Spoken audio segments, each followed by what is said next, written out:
Olá pessoal, tudo bem? Nessa aula a gente vai estudar aqui um pouco dos conceitos de compactação e adensamento, principalmente compactação, a gente vai aprofundar bem, nesse tópico. Então a gente vai ver primeiro a diferença entre compactação e adensamento. A gente vai estudar um pouco da aplicação da compactação nas construções, principalmente obras de engenharia, que a gente chama de obras de terra. A gente vai estudar o ensaio de compactação, ver alguns fatores que influenciam na compactação e vamos ver um exemplo, tudo bem? Então vamos lá. Primeiro, o que é compactação e o que é adensamento? São coisas diferentes. Quando a gente pensa em uma coisa compacta, a gente pensa também que é uma coisa adensada na cabeça da gente. Só que isso em engenharia, em obras de terra, compactação é completamente diferente de adensamento, tá bom? Então, compactação é um processo que ele pode ser mecânico ou manual, que a gente faz com que expulse o vazio do solo. Então, a gente vai ter a redução do índice de vazios e, consequentemente, uma compactação que vai se espelhar, a palavra certa é que vai influenciar na questão da resistência do solo. Então, a gente vai aumentar a resistência do solo através da compactação desse solo. Então, acontece muito em obras de terra, aterros principalmente, ou então obras que você precise fazer aí um nivelamento do solo. Então, a gente realiza a compactação, que por meio desse processo, que como eu falei, pode ser aqui mecânico ou manual. Quando é manual, as pessoas que compactam ali com o instrumento manual, ou mecânico a gente tem, que é o que mais acontece, a gente vai ter aí máquinas especializadas em fazer essa compactação. Mas sempre o objetivo é o quê? Aumentar a resistência do solo. Para que, aumentando a resistência, a gente vai aumentar também a capacidade de suporte do solo. E aí a gente tem Proctor, que é o pai da compactação. Ele desenvolveu aí alguns ensaios de compactação e hoje esses ensaios, eles levam o seu nome, tá bom? É ensaio Proctor, normal, enfim, a gente vai ver no decorrer da aula. Já adensamento, a gente tem uma teoria específica que foi desenvolvida por Terzaghi. A gente já ouviu falar em Terzaghi, nas aulas passadas, mas ele é o pai aí do adensamento, ele que desenvolveu essa teoria, que consiste que um solo, quando ele for solicitado, ele vai aí ter o seu volume diminuído. É bem parecido, com compactação. Só que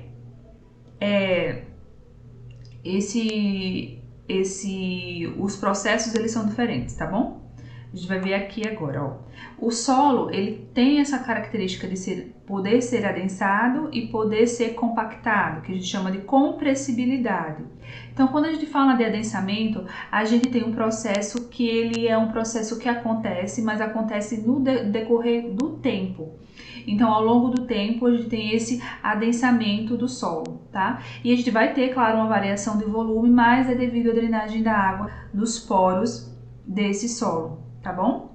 Já quando a gente fala em compactação, a gente não tem não depende do tempo, não é um processo que ocorre ao longo dos anos. Vai ter a diminuição do volume, claro, mas esse comportamento aí vai ser devido ao carregamento externo e são carregamentos que são provocados, para que a gente consiga alcançar esse aumento de resistência, tudo bem? Então, a gente tem que entender uma coisa, a gente não pode confundir essa curva de compressão com a curva de adensamento. Pinto, 2006, é um livro que a gente vem usando muito aqui e eu recomendo sempre a leitura dele. Esse livro aqui, ele é o pai da mecânica dos solos no Brasil, são 14 ou 12 aulas, e esse livro é um livro de 2016, mas ele é completamente atual, e a gente continua usando essas referências nos dias de hoje. Então eu recomendo que vocês façam uma leitura atenta desse livro, porque eu tenho certeza que tudo, a base da mecânica dos solos tá ali nele. E aí ele pega para sempre destacar de não confundir a curva de compressão com a curva de adensamento, tá bom? A gente tem aí a curva de adensamento e uma curva de recalque, tá? São coisas diferentes. Mas vamos lá. Onde é que a gente aplica a compactação? Vocês já viram, bem famoso, né, a Torre de Pisa na Itália? E essa torre, ela virou um ponto turístico devido à sua inclinação, não é isso? Aqui em São Paulo também, na Orla de Santos, a gente tem aí a Orla de Santos, que ela tem os prédios inclinados. Então, os casos dos prédios tortos de Santos. E essa obra de engenharia, né, de Santos, quanto a Torre de Pisa, elas trazem aí um problema por causa da compactação, ou melhor, da ausência de compactação. Quando é que a gente usa a compactação em obras de engenharia? A gente vai usar, como eu falei, para aumentar a densidade do solo, tá bom? E, consequentemente, aumentar a resistência. Então, se eu aumento a densidade, eu vou estar aumentando aí, por consequência, a resistência. E também para evitar recalques. Por que eu tenho que aumentar a resistência? Para evitar recalques do solo e também diminuir a permeabilidade. Desculpa. Vamos beber uma aguinha. Sempre é bom, né? Então vamos lá. Vamos tentar entender isso aqui com calma. Ó, o que a gente precisa entender? Que a compactação é um processo mecânico ou manual que ele é usado em obras de engenharia para expulsar o vazio. Então, eu tenho aqui uma camada de solo que eu preciso, tem aqui um morrinho, tá? Só que eu preciso nivelar esse terreno. Nossa, gente, eu sou uma péssima desenhista, né? Mas vocês estão entendendo o que eu tô falando. Eu vou ali com o processo manual ou mecânico nivelar esse terreno através da compactação. Então, vai ser realmente, pessoal, um rolo gigante, que ele vai, depois ele volta, vai e volta, camada por camada. Eu coloco uma camada, eu não sei se vocês já viram a construção de um aterro, mas é isso. Aí passa o rolo, passa o rolo, passa o rolo, várias vezes. Aí coloca outra camada de solo, passa o rolo, várias vezes.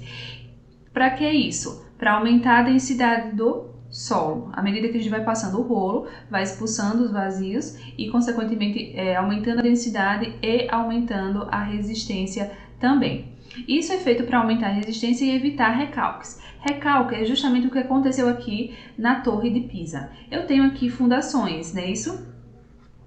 Tenho fundações aqui que sustentam a minha estrutura. Vocês lembram que eu falei para vocês lá no comecinho da aula, comecinho desse curso, por que o solo ele é importante? Porque precisamos estudar o solo. Aqui nas obras, a gente vai ter a transmissão de esforços. Então, eu tenho o peso próprio, né, da minha estrutura, como também eu tenho o peso-uso. Então, as vigas e as lajes, elas transmitem aqui todos os carregamentos para os pilares, tá bom? E os pilares, por consequência, vai transmitir aqui os esforços, quando eu falo esforços é o carregamento, né, para a fundação, ok? E a fundação vai transmitir aqui esse esforço para o solo. Então, no final das contas, quem está suportando aqui o prédio é o meu solo, e o meu solo ele precisa ter uma resistência. Porém, se esse solo aqui ele tiver uma resistência boa, e esse solo aqui dessa região não tiver uma resistência tão boa, vai acontecer o recalque, tá? E aí essa fundação aqui, ela tende a descer. Foi o que aconteceu aqui em Pisa e também nos prédios de Santos. A gente tem um recalque diferencial. O solo, depois da obra feita, né, ele acaba diminuindo o seu volume e, consequentemente, causando essa instabilidade nas edificações. E é para isso que a gente precisa fazer realizar a compactação. Vamos lá. Onde é que ela é usada? Principalmente em aterros, aterros sanitários, aterros de qualquer tipo, para fazer com que esse solo aumente sua capacidade. Pavimento também, estradas e rodovias, né? A gente tem várias estradas, várias rodovias que tem um solo ali natural e, consequentemente, a gente precisa aumentar a resistência. Então, passa o rolo aqui a minha máquina e várias vezes por esse solo, aumentando a resistência da minha rodovia antes de fazer a pavimentação em si, né? A pavimentação em si vai ter ali camadas de solo, mas também vai ter concreto ou às vezes asfalto. Vai depender muito do tipo de pavimentação. Barragens, principalmente as barragens de terra, elas também são, a gente usa também aí a compactação, tudo bem? E de outras obras, né? Inclusive vocês, se forem construir alguma coisa no fundo do quintal e tiver que fazer aí um nivelamento do solo, esse solo vai precisar passar por compactação, tá bom? Eu já falei, né, que a compactação ela é realizada de forma manual ou mecânica, mas ou de forma manual ou forma mecânica, a gente vai ter que ter uma energia aqui aplicada nesse solo, tudo bem? Essa energia aplicada nesse solo através das máquinas é que elevam aí a resistência.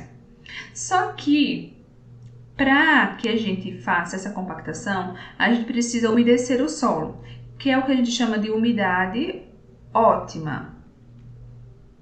Eu estou chamando de umidade, mas engraçado que pode ser W ou pode ser H, tá? E aí a gente vai ter uma umidade ótima. Cada solo vai ter uma umidade característica. É a mesma coisa, pessoal. Sabe quando a gente precisa fazer... quando a gente está na praia e a gente quer fazer um castelinho de areia, e o que a gente faz? A gente molha um pouco a areia para que ela consiga ser moldada. Vocês lembram disso na praia? Ou então mesmo na cozinha, às vezes a gente quer fazer um bolinho e a massa está muito seca, a gente quer fazer um bolinho na mão, né? Um bolinho de chuva, por exemplo. Mas a massa está muito seca, aí você bota lá um pouquinho de água ou um pouco de leite, né? Alguma coisa para umedecer a massa e ela consiga chegar no ponto. Só que se você colocar água demais ou leite demais, tanto na areia lá da praia ou no bolo que a gente tá fazendo em casa, o que que acontece? A gente não consegue formar o bolo, não é isso? A areia ou o bolinho, ele vai ficar muito mole e vai desmanchar em nossa mão e a gente não consegue moldar. Aqui no solo acontece justamente a mesma coisa. A gente precisa adicionar uma quantidade específica de água nesse solo para que a compactação seja a compactação eficiente. E essa umidade a gente chama de umidade ótima, que a gente consegue determinar ela em laboratório, tá isso? Tá bom? Outra coisa, essa força aqui é uma força de compressão. Vamos voltar lá um pouquinho. Essa energia que a gente aplica no solo é uma energia de compressão, tá? A gente tem vários tipos de tensão. A gente tem a tensão, então eu tenho o solo aqui. Então a tensão normal, ela faz aqui 90 graus com a minha camada de solo. Cisalhante, né, já seria se eu estivesse aplicando uma força aqui paralela à seção que eu estou analisando. E aí a gente tem vários tipos de materiais, né, e vários tipos de equipamentos para a gente realizar a compactação. Isso aqui, gente, cai muito em prova. Cai muito em prova assim, concurso, se existe relação entre o equipamento utilizado e o tipo de solo que está sendo compactado. E sim, existe. Alguns tipos de equipamento, eles não são indicados para areia, por exemplo. Então, a gente tem dois tipos de equipamento. Os equipamentos que são indicados para solos granulares, como areia, como pedras, como britas, e outros equipamentos que eles não são indicados para esses tipos de solos. Então tudo vai depender da característica do solo. Como por exemplo aqui a placa vibratória, ela é usada, né, para materiais granulares, né, que ela já tem aí essa melhor facilitação. Já o rolo compactador pé de carneiro, ele é bem mais utilizado para solos que eles são siltosos ou argilosos, porque eles têm aí os espaços vazios, né, espaços vazios não, esses dentes que eles facilitam aí o deslize, né, por esse solo, tá bom? Então, a escolha do tipo de equipamento vai depender sim do tipo de solo, se ele vai ser um solo arenoso ou se ele vai ser um solo argiloso. E aí isso vai depender do fabricante. Então, quando vocês forem contratar um equipamento desse para fazer a compactação na obra de vocês, prestem atenção nisso. Esse exemplo aqui da foto, por exemplo, é um rolo compactador.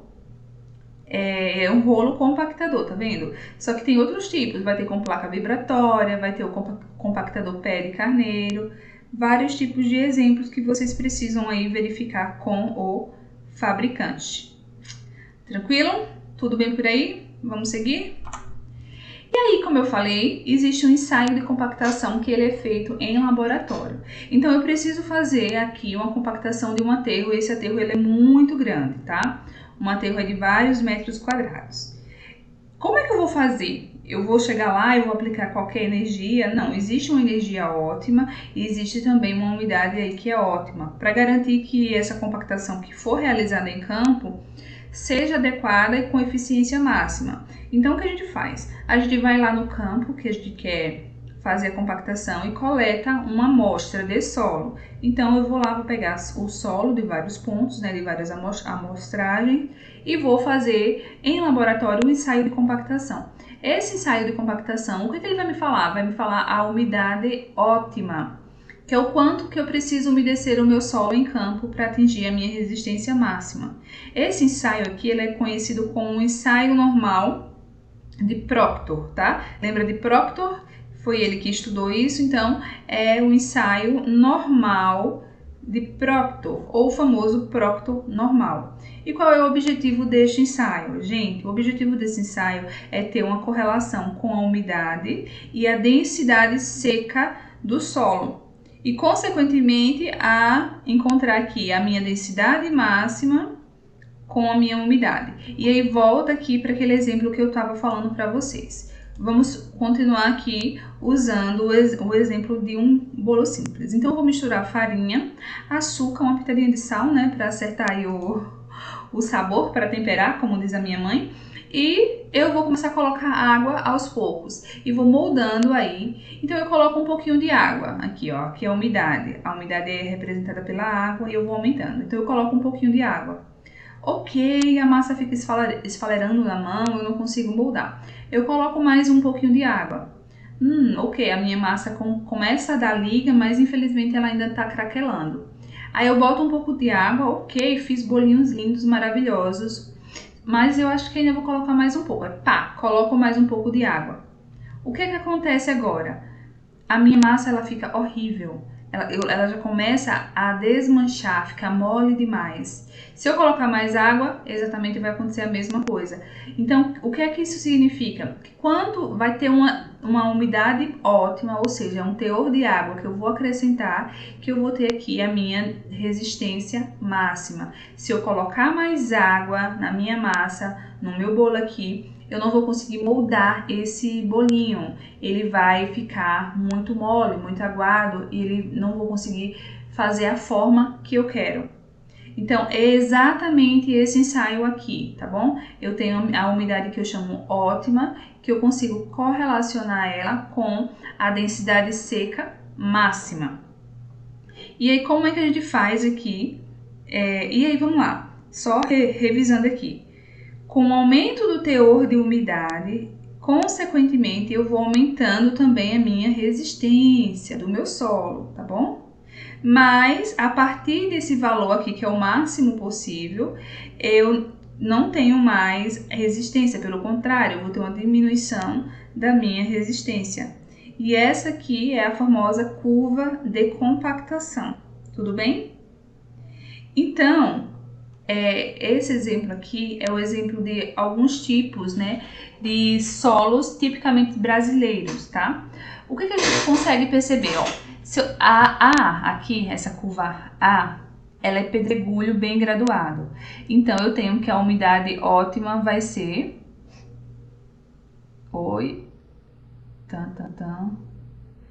Vai ser aqui um pouco mais que 5. Concordam comigo? Vamos trocar de cor aqui e vamos agora para... vou pegar só 3, né, para essa aula não ficar extremamente longa. Mas eu pego aqui agora essa curva aqui C. Quem é a curva C? Uma areia siltosa. Então, vamos lá. O que é que isso me diz? Que o solo tipo A, que é um pedregulho bem graduado, ele precisa de menos água, ou seja, ele precisa, vamos dizer que 6% de umidade, ele já consegue aqui alcançar a sua resistência máxima. Já a areia siltosa, ela vai precisar de mais água para alcançar a sua resistência máxima. Percebam que existe uma relação entre a granulometria do meu material, ó, aqui eu tenho pedregulho, então é um material granulado, solo arenoso também, areia siltosa, areia silto-argilosa também são materiais granulados. granulares, mas daqui para baixo, né, eu já tenho aí uma argila siltosa, o silt com pouca argila, ou seja, é um material mais fino, tá? Então, que tem uma granulometria menor. Isso significa que a granulometria do solo, quanto maior for a granulometria do solo, menor será o teor de umidade necessário para atingir o nível máximo de densidade. Tudo bem? Então, eu preciso, além de realizar esse ensaio de compactação do solo, eu preciso entender que tipo de solo é esse. Que tipo de solo, e por isso que fazer a granulometria é importante.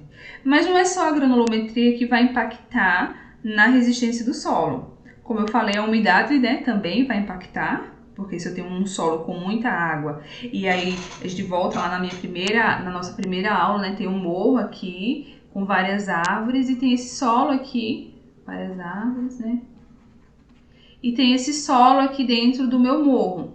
Então, se eu estou colocando água nele, vai chegar um nível de água que esse solo vai perder totalmente a resistência, uma vez que a água ela não tem resistência ao cisalhamento. E aí acontece os desmoronamentos, não é isso? Então, a gente precisa também entender que a umidade ela influencia na resistência. E aí, pessoal, eu vou ter 3 tipos de energia basicamente para trabalhar aqui com o prócto normal. E o que é essa energia? Basicamente é a força que eu vou aplicar no meu ensaio, ou melhor, no meu solo, para que ela alcance a resistência. Então eu vou ter o normal, o intermediário e o modificado. Quanto maior a força que eu aplicar, consequentemente maior vai ser a resistência e menor vai ser a umidade. E aí vai depender do ensaio que eu vou realizar. Como é que eu calculo essa energia, tá? Essa fórmula aqui, onde o P é o peso do soquete, e gente, isso é em laboratório, tá? Então eu tenho lá um molde, tenho um soquete, e aí eu vou aqui fazer esse ensaio no solo. Vou pegar a minha amostra de solo lá no laboratório, em campo, e vou levar para o laboratório para realizar esse ensaio e determinar o quê? Esse ensaio eu vou determinar a umidade ótima, tá? E aí esse ensaio foi padronizado por Proctor, né? Então eu tenho um cilindro específico, um soquete específico, e a energia eu vou determinar através de uma fórmula, que é o peso do soquete vezes a altura de queda do soquete, porque esse soquete ele vai literalmente socar. Então eu vou colocar uma camada de solo, soca, soca, soca. Coloca outra camada de solo e soca, soca, soca com o soquete. E por fim a última camada de solo e termina de socar. Então eu tenho aqui o peso do soquete, a altura de queda do soquete e o número de golpes por camada. Então, cada camada vai receber quantos números de golpe? Isso é padronizado. N, o número de camadas, 3 camadas, 5 camadas, e V, o volume do solo compactado. Então, quando eu multiplicar o peso do soquete, a altura do soquete, a altura de queda, né? O número de golpes por camada e o número de camadas, e dividir tudo isso pelo volume, eu vou ter aqui a energia de compactação, que poderá ser energia normal, energia intermediária, energia modificada. Beleza? Vamos lá. Como é que eu sei qual o tipo de energia? Como eu falei, a gente vai ter tipos de compactação, né? Que é a procto normal, procto modificado e a intermediário, né? Só que aqui a gente vai ter uma norma para isso, que é a NBR 7182. É a norma brasileira que regulamenta e traz os parâmetros aí para esse ensaio procto normal, tá? E aí, gente, lá na norma a gente vai ter essa tabela aqui. O cilindro, quando ele fala cilindro, é o corpo de prova. Então, ele tem aqui um cilindro que pode ser de 1000 centímetros cúbicos ou de 2.300 centímetros cúbicos, o pequeno e o grande. Isso é padronizado pela norma. E aí eu tenho as características de energia. Se eu for trabalhar com a energia normal, então eu vou trabalhar com um soquete pequeno. Vamos lá, então como é que funciona isso aqui? Vou fazer com calma, eu vou apagar para vocês entenderem. Eu vou num laboratório e eu chego lá no laboratório e eu tenho só um cilindro pequeno. Beleza, tudo bem. Eu tenho um cilindro, escolho que eu quero um cilindro pequeno, né? E quero trabalhar com energia normal. Então, o soquete ele vai ser pequeno também. Eu vou ter 3 camadas e 26 golpes por camada. Então, eu venho aqui no meu cilindro, tenho aqui o soquete e eu vou mudar de cor para facilitar. Vou colocar aqui fingir que é marrom esse aqui. Aí eu venho, coloco uma camada de solo, divido isso aqui basicamente, né, aqui a altura. Então aqui vai ser H por 3. Aí eu vou com o soquete aqui, pá, contando com a mesma altura de queda, 26 golpes, tá? Então esse aqui já foi compactado.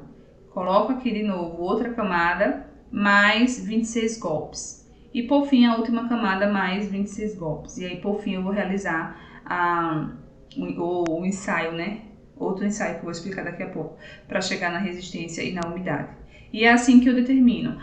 Eu tenho aqui o cilindro grande e a energia que eu vou usar vai ser a energia também intermediária. Então, como é? O soquete vai ser o soquete do grande, 5 camadas ao invés de 3, 26 golpes por camada, aí tem a altura do disco espaçador e aqui a altura de queda do soquete. Tudo isso é padronizado por nossa norma, né? É uma norma aí de 86. Vocês percebam, né? A gente na mecânica dos solos, a gente tem literatura bem assim atrasada. Eu não acho que seja atrasada, eu acho que seja antiga, que não foram atualizadas. Algumas não precisam. De fato, a gente usa muita coisa que foi descoberta lá atrás e que é muito assim atual ainda, que a gente consegue usar e fazer sentido. Então não é um problema essas normas elas serem aí antigas. Vamos fazer um exemplo aqui? Vamos lá, um exemplo, tá? Você foi contratado aí para fazer esse ensaio de compactação, aí chega lá em campo, dá um desespero porque você viu no livro, leu com calma, mas na hora de fazer o passo a passo, a gente acaba não tendo essa prática. Ainda mais a gente que está aqui nessa modalidade EAD. Mas eu convido vocês aí a abrir o imaginário, se imaginar em um laboratório, se imaginar na vida real, né, na prática, e realizar esse ensaio agora comigo. Qual é o passo a passo? Primeira coisa que a gente vai fazer é acrescentar água à amostra. Então eu tenho lá a amostra de solo que veio do campo, né? E eu vou pegar um pouco desse solo aqui e vou acrescentar água. Prof, quanto de água? Gente, isso é no sentimento, tá? Por isso que antes eu preciso pegar um pouco da granulometria do meu solo, entender se é um solo arenoso, porque se ele for um solo arenoso eu vou precisar colocar menos água, se for um solo argiloso eu vou colocar mais um pouco de água, e isso é no sentimento e na prática. Esse ensaio a gente faz e refaz várias vezes. O importante é que vocês façam, né? Que tentem fazer. Então vou acrescentar um pouco de água nessa amostra e vai homogeneizar. Lá no laboratório a gente tem várias formas de homogeneizar. Você pode pegar lá uma pá e começar a misturar esse solo. E aí depois a gente vai fazer aqui o nosso ensaio, tá? Eu esqueci de falar que esse ensaio ele é um ensaio que a gente vai usar é um cilindro que a gente vai usar aqui o Proctor 3 camadas e 26 golpes, tá? Então, eu vou homogeneizar a amostra e vou preencher o cilindro como eu expliquei para vocês. Respeitando as 3 camadas, então eu tenho aqui as 3 camadas do meu cilindro, aí vou aplicar 26 golpes em cada camada. E aí depois que eu fizer isso, né, montei a primeira camada, apliquei 26 golpes, montei a segunda camada, apliquei 26 golpes, montei a terceira camada, apliquei 26 golpes. O que é que eu pego agora? Eu vou pesar o conjunto cilindro mais solo. Então, eu vou pesar aqui esse peso, né? Vou botar na minha balança e aí eu vou ter aqui o peso do cilindro mais o peso do solo. Tudo bem? Depois, gente, com muito cuidado, eu vou extrair a amostra do meu cilindro. Vocês vão perceber que ela está muito compactada e aí com a ajuda de uma pá eu vou pegando e vou agora determinar a umidade, o teor de umidade dessa amostra. E eu preciso fazer isso 5 vezes. Esse mesmo solo, eu vou pegar, né, a umidade aqui, uma pequena amostra. Então eu tenho um volume grande, eu pego uma pequena amostra para fazer o ensaio de umidade, e esse solo que sobrou, ele volta lá para o meu misturador e eu vou colocar mais água e vou repetir aqui esse processo 5 vezes no mínimo, que é o que a norma pede, tá bom? 5 vezes no mínimo. E aí, esse aqui é o resultado. Vamos lá, vamos fazer esse resultado. Então, vou voltar aqui só com calma, porque é bom a gente fazer tudo com muita calma, né? Sem pressa. Vocês entenderam essa parte? Então, o que é que eu faço? 5 vezes, tá? Pego aqui o solo, coloco água, monto uma camada, soco 3 vezes, 26 vezes com soquete. Segunda camada, 26 vezes. Terceira camada, 26 vezes com meu soquete. Depois eu vou extrair esse solo aqui, pegar uma pequena quantidade para fazer o ensaio de umidade.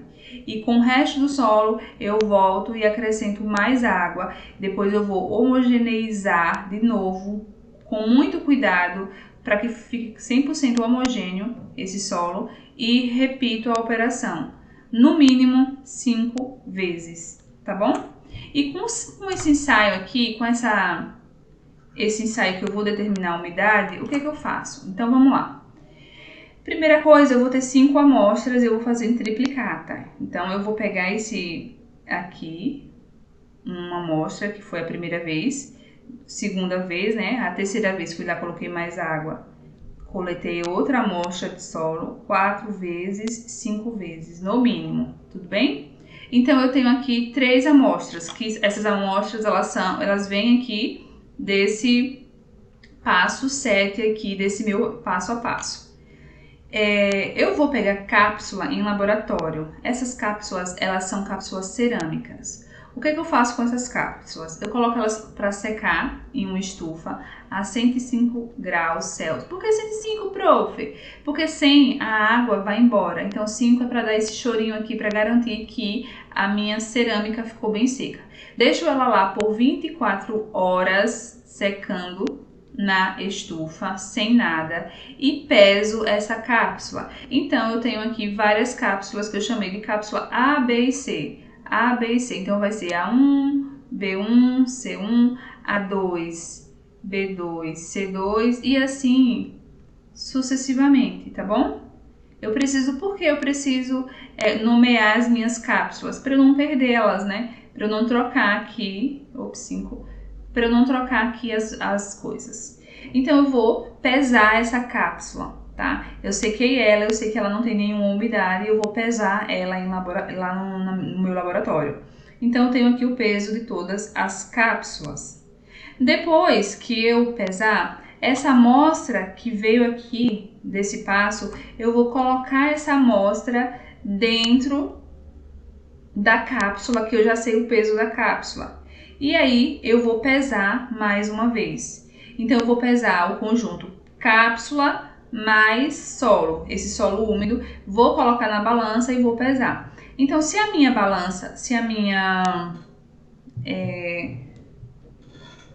minha cápsula antes tinha 8,20 gramas, depois que eu coloquei o solo, ela foi para 13,58. Se eu subtrair 13,58 de 8,20, consequentemente eu vou ter o que, pessoal? Eu vou ter aí a massa de solo, que é um solo úmido. Tudo bem? Tudo bem com vocês? Tô procurando aqui uma calculadora, gente, pra gente fazer essas contas juntos. Mas eu convido que vocês peguem a calculadora de vocês e vocês me ajudem. Depois, essa cápsula mais esse solo úmido vai mais uma vez para laboratório. Ou melhor, vai mais uma vez para estufa, a 105 graus também por 24 horas. O que vai acontecer? A água que tá lá, que foi a água que a gente colocou aqui no passo 1, ela vai embora, não é isso? Ela vai embora.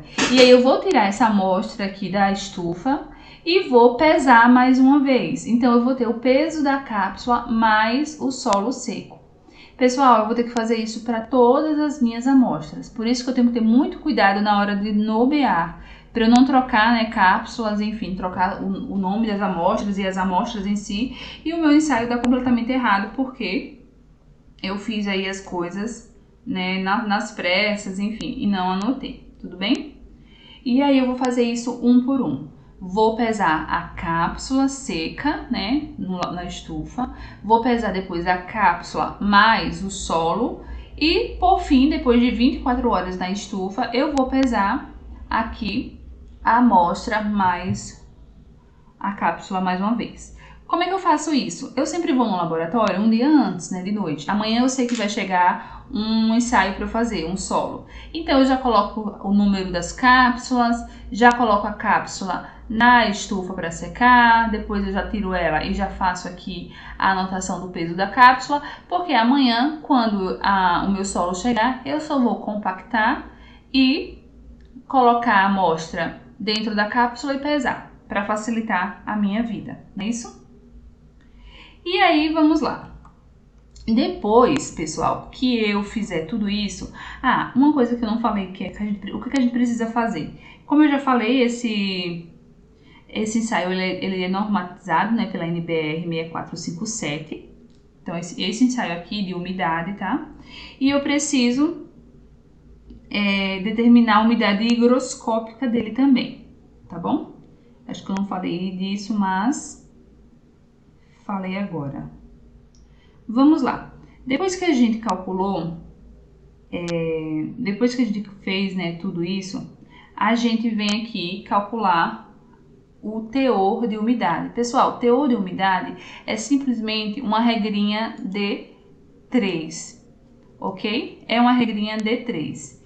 Então, como é que eu determino o teor de umidade? Eu tenho aqui o peso da cápsula. Se eu tenho aqui o peso da cápsula mais a amostra, se eu subtrair 13 de 8,5, eu vou ter o peso da amostra, que tem aqui uma umidade X. E aí, se eu subtrair agora o peso da cápsula menos o peso da amostra, eu vou ter aqui a quantidade de água que foi embora. Então, se eu tenho aqui a massa de água e tenho também a massa de solo, é só calcular agora a umidade, que é simplesmente uma regra de 3. E aí eu vou conseguir chegar aqui desse teor de umidade que eu vou colocar nos meus pontos. Então, o primeiro ponto, que foi o primeiro ensaio, deu aproximadamente 24,32 de umidade. Eu marco aqui. O segundo ponto deu 26, alguma coisa. Quase, né, 29, alguma coisa. Então, eu marco aqui os meus 5 pontos. Então, o ponto 1, 2, 3, 4 e 5, que são essas amostras que foram coletadas aqui e que eu fiz esse ensaio. Tá tudo bem? É daqui que vem essa umidade. E aí, para calcular agora a densidade, né? Porque o teor de umidade ele vai ser calculado com o solo úmido, né? Que eu falei para vocês, subtraído pelo solo, Só um minutinho, tá, gente? Então, vamos lá. Ele foi calculado, né? Esse peso, essa umidade aqui. A umidade ela vai ser calculada por meio do que eu acabei de falar aqui no slide anterior, tudo bem? Até aqui tranquilo. Mas aí a gente precisa calcular o que agora? A gente precisa calcular o peso específico seco desse solo, que também é muito fácil. Se o teor de umidade, a gente consegue encontrar subtraindo o peso do solo seco dividido pelo o solo, né, úmido, e aí a gente consegue calcular a umidade. A gente vai também conseguir calcular aqui a densidade seca através da fórmula que vai ser a umidade vezes, vou colocar aqui, dividido por V. Isso aqui tem na apostila de vocês, tá? Aqui, pessoal, isso aqui, o WS, vai ser o peso do cilindro menos o peso do solo. Vocês lembram que a gente pesou lá na hora que eu falei para vocês? E aí a gente vai conseguir também... e V aqui é o volume do cilindro. Tudo bem? E aí a gente consegue agora calcular o nosso peso específico aparente seco. Então eu tenho aqui 3 pontos, vai aumentando a água, aumenta a densidade, mais um pouquinho, aumentou a densidade. Quando eu chego aqui nesse ponto, aumentou a densidade, depois desceu, ou seja, a partir dessa umidade aqui, então a partir disso, eu tenho uma resistência que ela não é boa, a resistência acaba diminuindo. Tudo tranquilo até aí? Então vamos lá agora para nossa revisão, pessoal. O que foi que a gente aprendeu hoje? A gente aprendeu muita coisa hoje, né? A primeira coisa que a gente aprendeu foi a diferença entre compressibilidade, né? E adensamento, né? A gente viu também o que é essa compactação, onde é que a compactação ela é utilizada. A gente viu aqui o ensaio de compactação, como ele é feito, e fizemos também um exemplo aqui real para determinar a umidade ótima. Eu convido que vocês leiam lá o livro, né, a NBR 7182 de 86, né, que fala aí sobre o ensaio Procto normal, e eu recomendo que vocês leiam a apostila com calma e tentem aí calcular, fazer esses cálculos aqui, para ver se vocês chegam no mesmo resultado que eu cheguei, tá? Vocês têm essa tabela aqui, que essa tabela já consegue fornecer todos os valores, né? E aí vocês vão fazer apenas as subtrações para encontrar a umidade, e depois que vocês fizerem a subtração para encontrar a umidade, vocês fazem o cálculo para encontrar aqui o peso específico aparente seco, que vocês vão conseguir. Como é que vocês conseguem encontrar esse peso específico aparente seco? Através do peso do solo, que a gente consegue o peso do solo através da diferença entre o peso do cilindro e o peso do solo. O peso do cilindro a gente já tem, né? E o peso do solo a gente vai ter que fazer a subtração e a gente vai chegar nesse peso, que é o peso do solo. Então, eu vou colocar aqui peso do solo, vezes o peso específico da água, que é fácil, né? E o volume do cilindro. E aí, com essa fórmula aqui, eu vou conseguir encontrar qual é o meu peso específico, né? A minha densidade aqui, seco, do solo. Tudo bem?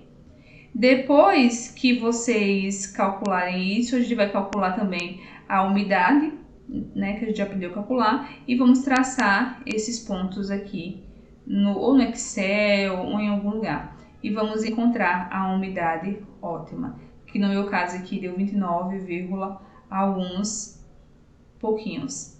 Então, essa umidade que a gente encontrou aqui de 29, vou colocar 29,8, tá?